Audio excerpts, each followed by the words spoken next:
Hello students, सत श्री अकाल जी साਰਿਆਂ ਨੂੰ। वेलकम आप सभी का ट्रिपल बैठ में ऑनलाइन क्लासेस में। अभी जैसे आपका PSSB क्लर्क का 2024 जो रिसेंट में अभी 2 दिन पहले पेपर हुआ है, तो उसकी हम ये जो मैथ के जो क्वेश्चंस आए थे उसकी हम वीडियो बना रहे हैं। तो काफी इजी मैथ आया हुआ था, मतलब कि ओवरऑल सारा पेपर ही हम ये कह सकते हैं भी इजी टू मॉडरेट लेवल का ही था। ठीक है, तो 70-75 के ऊपर ही मतलब कि आपकी जो है ना कट ऑफ आप मान के चल सकते हैं कि वो आपकी जाने वाली है।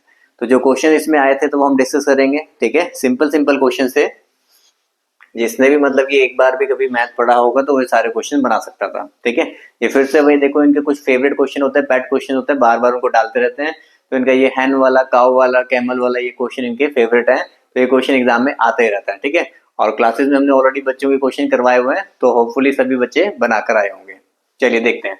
देखो क्वेश्चन क्या था, in a caravan in addition to 50 hens, देखो 50 हैन है, 45 गोट है, 8 कैमल है और कुछ कीपर्स हैं। कीपर्स मतलब पर्सन है जो उनका ध्यान रखते हैं। ठीक है, तो कीपर्स मतलब पर्सन हो गया, एक पर्सन है ना, एक मतलब सम कीपर्स मतलब बहुत सारे पर्सन भी हो सकते हैं।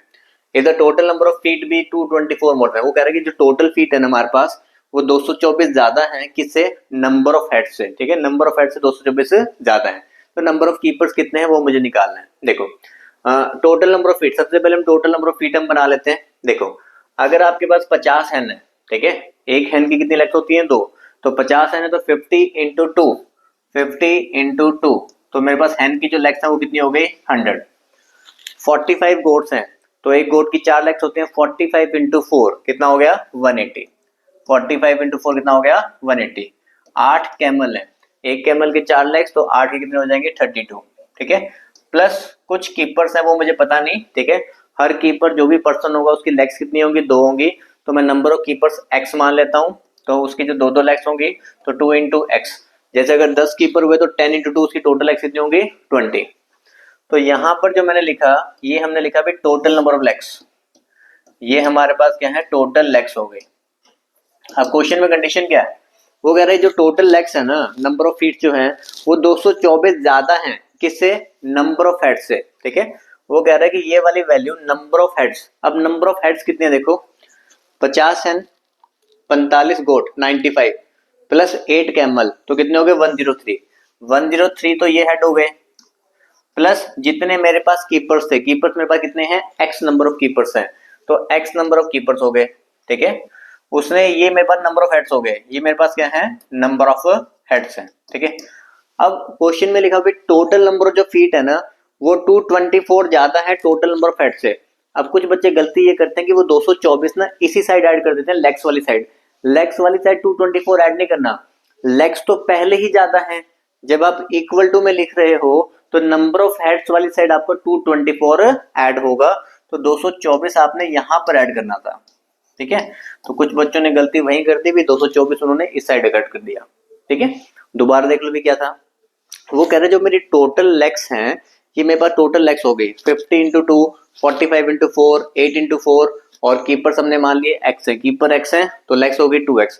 नंबर ऑफ जो लेग्स हैं वो नंबर ऑफ हेड से 224 ज्यादा है, तो जब मैं 224 इधर ऐड करूंगा तो वो इसके बराबर बनेगा। ठीक है, बस अब सॉल्व करना है। 2x में से x माइनस करोगे, x हो जाएगा इधर 103 प्लस 224 कितना होता है भाई, 327। देखो ये हुआ आपके पास 327, 327 में से माइनस करना है, ये तो जाके माइनस होगा, 280 प्लस 32 कितना, 312। 327 में से 312 माइनस कर दो तो आपके पास कितना आ गया, 15। तो नंबर ऑफ कीपर्स मेरे पास 15 है। बस इतना सा आपने लिखना था पेपर में, आपका आंसर आ जाना था।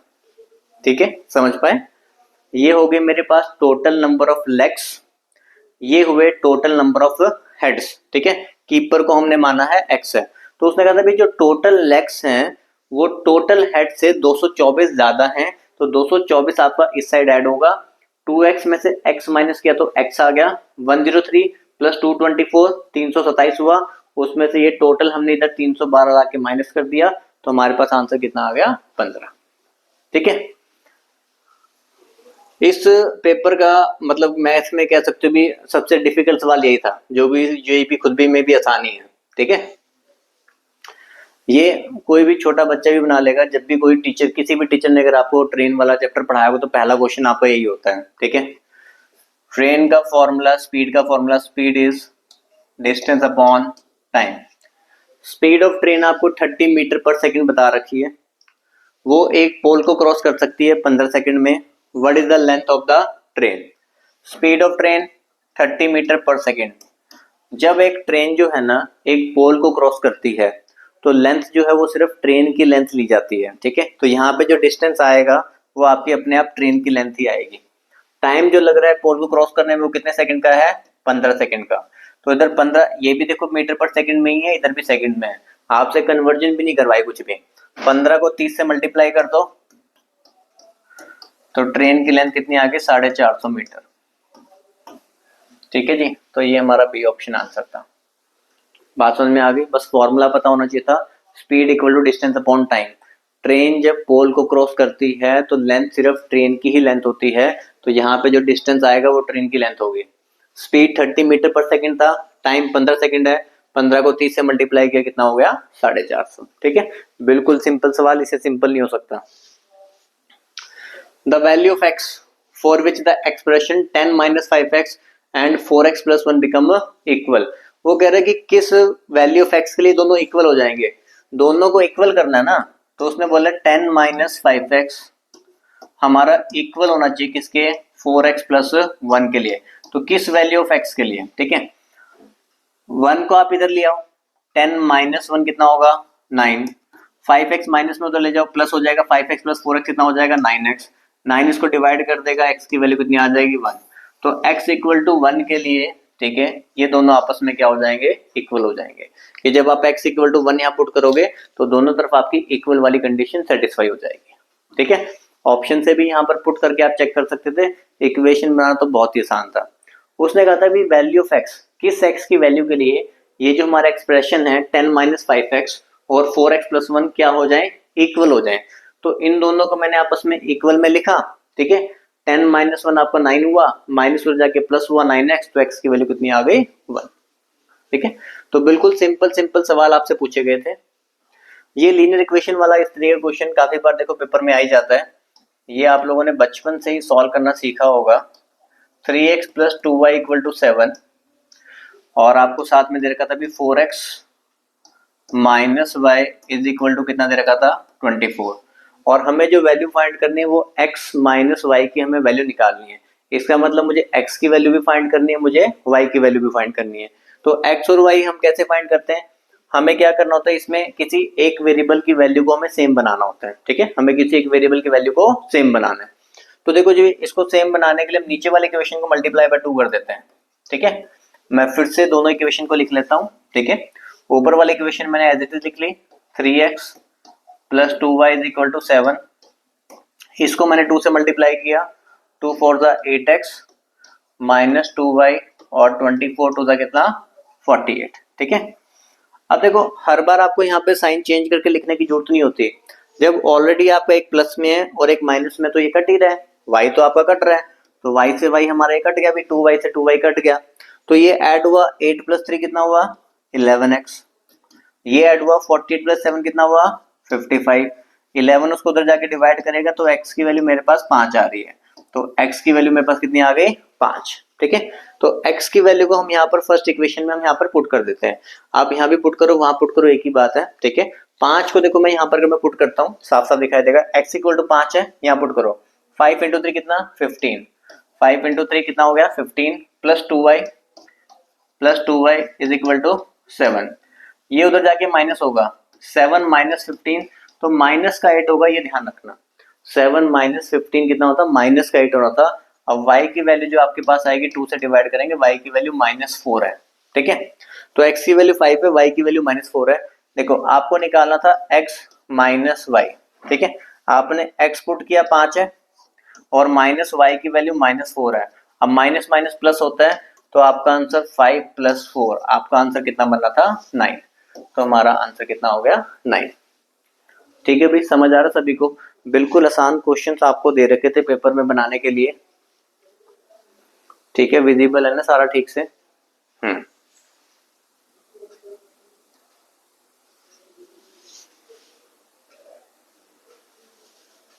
चलिए ठीक है जी, चलो आगे बढ़ते हैं भी, आगे देखते हैं। हाँ, ये आपका रीजनिंग में भी क्वेश्चन आया था, आप रीजनिंग में काउंट कर लो, मैथ में काउंट कर लो, बोर्ड मास के रूल्स आपके लगने थे। ठीक है, यहाँ पे जैसे आपको 15 B3C दे रखा है, ए का मतलब बता रखा है माइनस है, बी का मतलब डिवाइड है, सी का मतलब प्लस है, डी का मतलब मल्टीप्लाई है। ठीक है, तो यहाँ पे जैसे आपको ये वैल्यू दे रखे हैं 15, उसने कहा बी का जो मतलब है वो डिवाइड है, आप पहले डिवाइड का साइन लगा दो। ठीक है, डिवाइड का साइन 3 लिख दिया। सी का मतलब क्या है, सी का मतलब प्लस है, आप प्लस का साइन लगा दो, फिर 24 है। ए का मतलब क्या है, ए का मतलब माइनस है, माइनस का साइन लगा दो 12।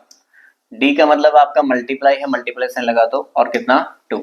तो सबसे पहले आराम से बिना गलती किए पेपर में साइन ठीक से लगा लिया करो। ठीक है, जब आपने ये साइन ठीक से लगा लिए तो इसको मत भूलना, बोर्ड मास के रूल के अकॉर्डिंग आपको सॉल्व करना होता है। पहले ब्रैकेट फिर ऑफ, ऐसा कुछ है नहीं, फिर उसके बाद आता है डिवीजन, तो पहले करना है डिवाइड। ठीक है, तो 15 को आप 3 से डिवाइड किया, तो 15 को 3 से डिवाइड किया कितना आया 5।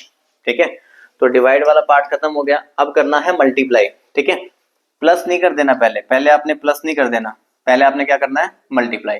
12 टू सा कितना 24, तो मल्टीप्लाई किया। अब प्लस माइनस में कैसे भी करो, 24 में से 24 गया 0 हो गया, तो हमारे पास आंसर जो बचा वो कितना बचा 5। तो इसका जो आंसर था वो ए नहीं है, बी नहीं है, सी नहीं है, इसका आंसर आता D, none of the above, D option answer आना था। ठीक है, समझ आ गई बात, क्लियर हुआ। ठीक है, बस आपने यहाँ पे जो वैल्यूज बोली गई थी वो आपने पुट करी और उसके बाद आपने इसका आंसर बना दिया। ठीक है, चलिए आगे देखते हैं और क्या था। ओके, फिर से ये वही ट्रेन वाला क्वेश्चन आ गया। वही ट्रेन टाइम एंड डिस्टेंस वाले क्वेश्चन ना एग्जाम्स के अंदर काफी बार आते ही आते हैं, तो वो चैप्टर आप लोग अच्छे से किया करो हमेशा। ठीक है, इसमें क्या है, वो कह रहा है एक बस कवर करती है 60 किलोमीटर का distance in 1 our and 15 minutes. ठीक है, 60 किलोमीटर का डिस्टेंस 1 घंटा और 15 मिनट में ट्रेवल कर रही है। वेर द सेम डिस्टेंस अगर एक कार कवर करती है, सेम डिस्टेंस कार कवर करती है तो उसको 45 मिनट लगते हैं। ठीक है, देखो सेम ही डिस्टेंस दोनों ट्रेवल कर रहे हैं। ठीक है, जब आपका डिस्टेंस ट्रेवल सेम होता है, when distance travel is same, तो टाइम और स्पीड में कौन सा रिलेशन होता है, इनवर्स। स्पीड और टाइम में हमारा रिलेशन कौन सा होता है, इनवर्स। जिसकी स्पीड ज्यादा होगी उसको टाइम कम लगेगा, जिसकी स्पीड कम होगी उसको टाइम क्या लगेगा, ज्यादा लगेगा। ठीक है, तो हम यहाँ पे सीधा टाइम की वैल्यू लिखेंगे कि किसको कितना कितना टाइम लग रहा था। अब बस कवर है 60 किलोमीटर डिस्टेंस, बस ठीक है 60 किलोमीटर डिस्टेंस कवर करते हैं 1 घंटा 15 मिनट, तो 1 घंटा मतलब 60 मिनट, 60 प्लस 15 75 मिनट्स, बस को लगते हैं 75 मिनट्स। वही सेम डिस्टेंस कार कवर करती है 45 मिनट में, वही सेम डिस्टेंस कार कवर करती है 45 मिनट में। ठीक है, तो यहाँ से 15 के टेबल पे इसको कैंसिल कर दो, 15 5 जा 15 3 जा, तो टाइम की रेशियो जो है ना वो 5:3 है। टाइम की रेशियो क्या है 5:3, तो स्पीड की जो रेशियो है, स्पीड की रेशियो क्या बनेगी इसकी, इनवर्स बनेगी। तो स्पीड की रेशियो हमारे पास क्या बनेगी 3:5। ठीक है, स्पीड की रेशियो बनेगी 3:5।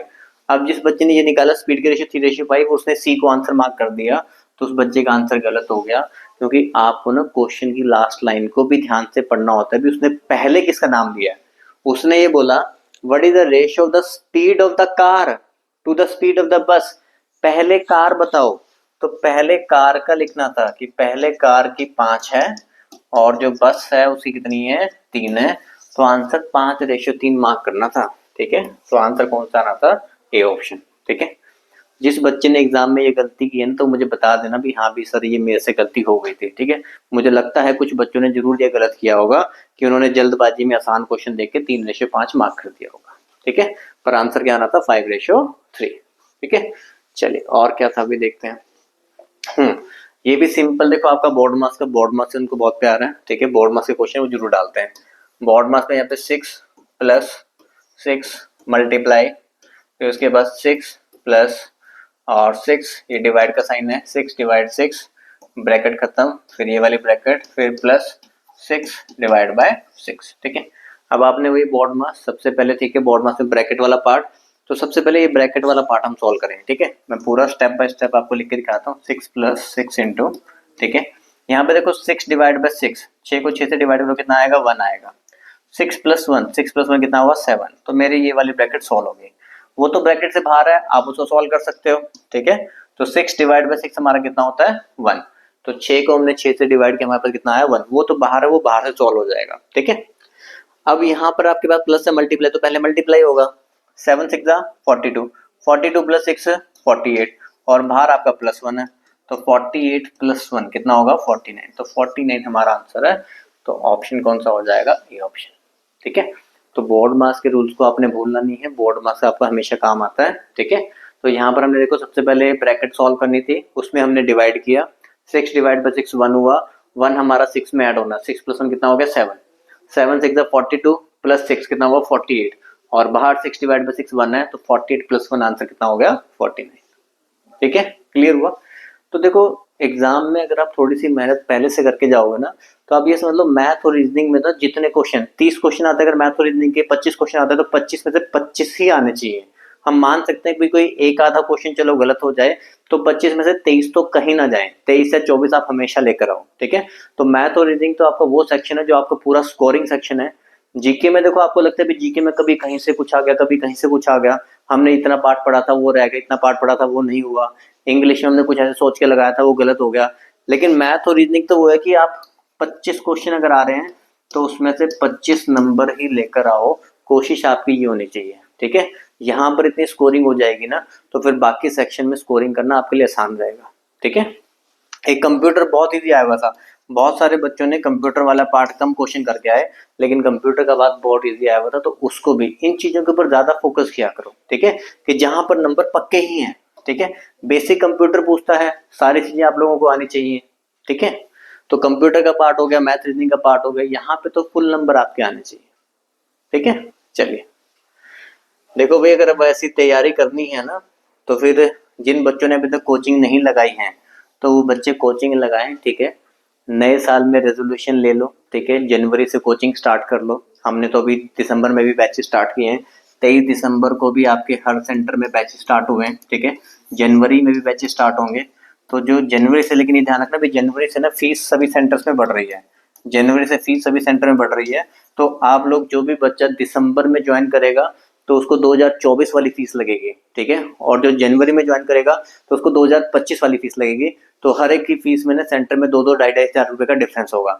तो इसलिए दिसंबर में ही आप लोग क्या कर लो, रजिस्ट्रेशन करवा लो, ताकि आपको 2-2.5 हज़ार रुपए का फायदा रहे।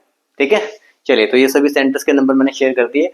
ऐसे जितने भी जब भी पेपर्स आते रहेंगे, तो हम आपकी मैथ के लिए वीडियो आपके लिए बनाएंगे। ठीक है, चलिए अब हम आपको मिलेंगे फिर से कोई नेक्स्ट वीडियो में, तब तक के लिए ओके बाय, थैंक यू।